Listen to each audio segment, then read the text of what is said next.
Varicose వ్యాధితో బాధపడుతున్నారంట. తక్కువ ఖర్చుతో ట్రీట్మెంట్ కావాలి అనుకుంటే ఎవిస్ హాస్పిటల్ని సంప్రదించండి. నమస్కారం సార్. నమస్తే సార్, ఒక రిలేషన్షిప్లోకి ఎంటర్ అయ్యే ముందు ఒక అమ్మాయి తెలుసుకోవాల్సిన విషయాలు ఏంటి సార్? ఆ రిలేషన్షిప్, ఆ జర్నీ అంత బాగుండాలి అంటే తను ఏం తెలుసుకోవాలి? మ్యారేజ్ రిలేషన్షిప్స్ గురించి మాట్లాడితే ఓకే, చాలా ఇంపార్టెంట్గా తెలుసుకోవాల్సిన ఒక 5-6 పాయింట్స్ ఉన్నాయి.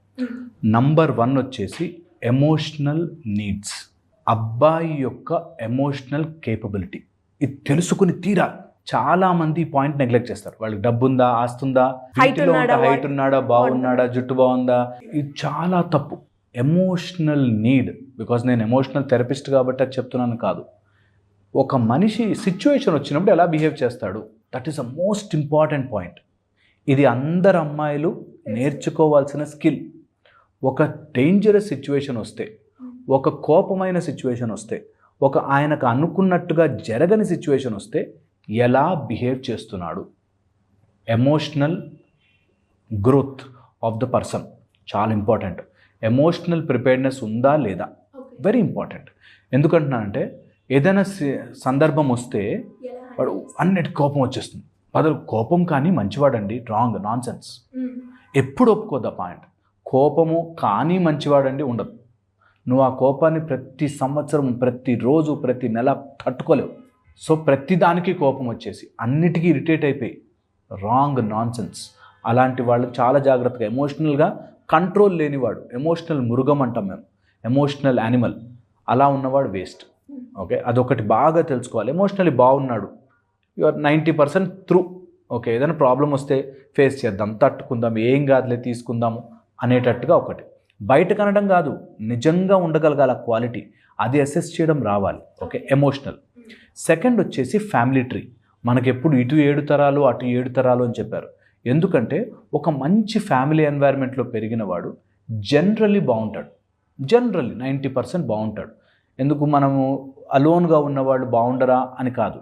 చాలా మటుకు కొన్ని రిలేషన్స్ ఎలా ఉంటాయి, అలోన్గా ఉన్న వాళ్ళకి ఆర్ ఒక్కడే ఉన్న వాళ్ళకి రిలేషన్స్తో ఎలా ఉండాలో తెలియదు.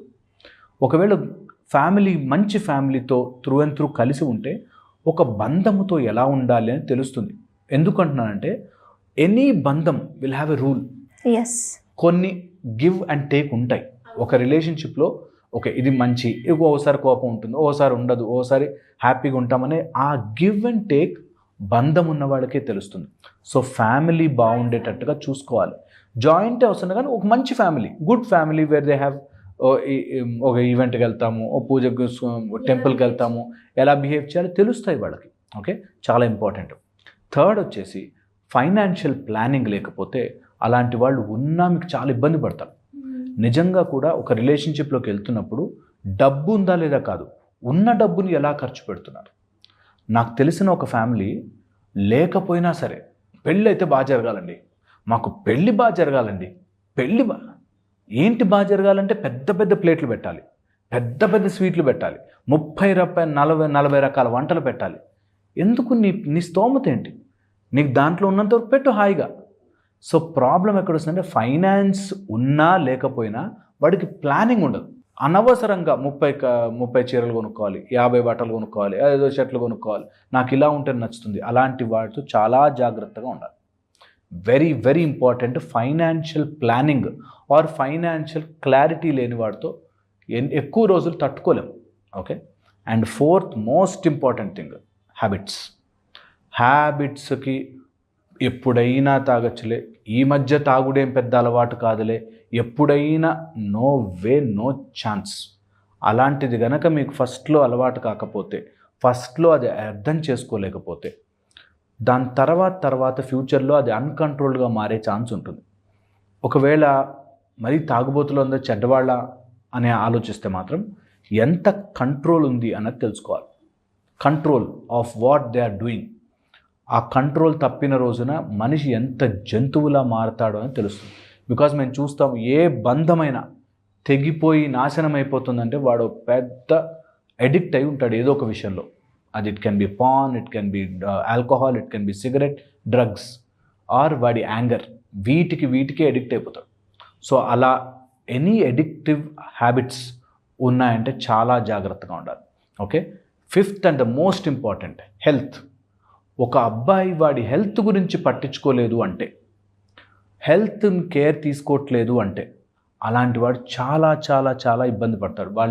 వాడిని జీవితాంతం తల మీద పెట్టుకుని చూసుకునే బరువు నీ మీదకి వస్తుంది. అందుకని ఎప్పుడైనా యాక్సిడెంట్ అవ్వడమో లేకపోతే ఏదైనా హెల్త్ ప్రాబ్లం రావడమో ఓకే, బట్ తెలిసి తాగేసో, తెలిసి తప్పుడు పని చేసో, తెలిసి హెల్త్ ప్రాబ్లం తెచ్చుకుంటే this no end to it. ఆ సఫరింగ్ చెప్పలేము. ఇంకా ఆమె మ్యారేజ్ చేసుకుందని అన్ని హాస్పిటల్స్ తిరిగి, అన్ని చోట్లకి తిరిగి ఇదే ఊడిగము సేవ చేయడమే ఉంటుంది. సో హెల్తీగా ఉన్న వాళ్ళని చేసుకోవాలి. ఎందుకంటే ఇద్దరూ సమానంగా బ్రతుకుతారు హ్యాపీగా.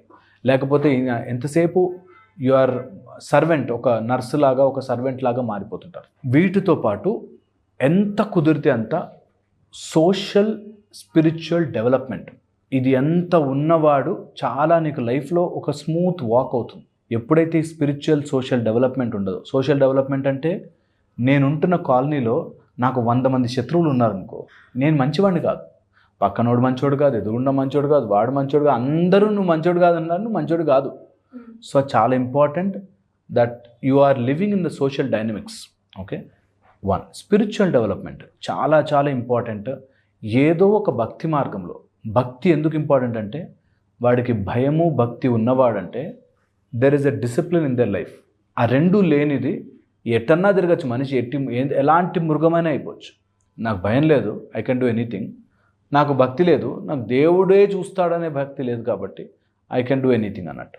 సో అందుకని రాంగ్ వెళ్ళే మార్గం ఉంటుంది. వీటిని జాగ్రత్తగా మైండ్లో పెట్టుకుని, ఇంకా అట్లా లిస్ట్ చేస్తే చాలా ఉన్నాయి. వీటిలోనే నేను ఎప్పుడు చెప్తాను, highlight important point, mental health support చేసేవాళ్ళు.